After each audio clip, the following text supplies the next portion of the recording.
Dica número 1. Sou um judeu, da tribo de Judá. Dica número 2. Nasci em Belém e morri em Jerusalém.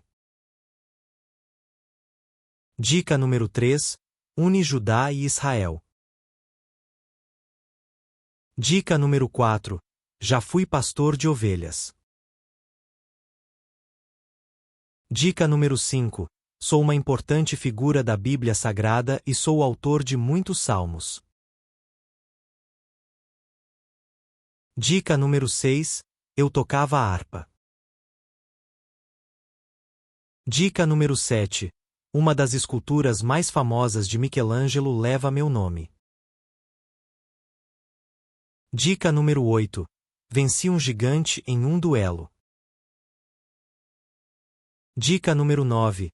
Vivi cerca de 1000 anos antes de Cristo. Dica número 10. Me casei com Batseba. Dica número 11. Saul tentou me matar por inveja. Dica número 12. Eu era muito bom com a funda, uma antiga arma de arremesso. Dica número 13. Fiquei devastado com a morte de meu filho Absalão, que se rebelou contra mim. Dica número 14. Sou um ancestral de José, Maria e Jesus. Dica número 15. Jonatas foi meu grande amigo. Dica número 16. Fui um grande guerreiro e lutei contra os filisteus, os amonitas, os moabitas, os edomitas, entre outros povos. Dica número 17. Traí meu fiel soldado Urias, e o enviei para a morte, para que eu pudesse ficar com a sua mulher. Dica número 18.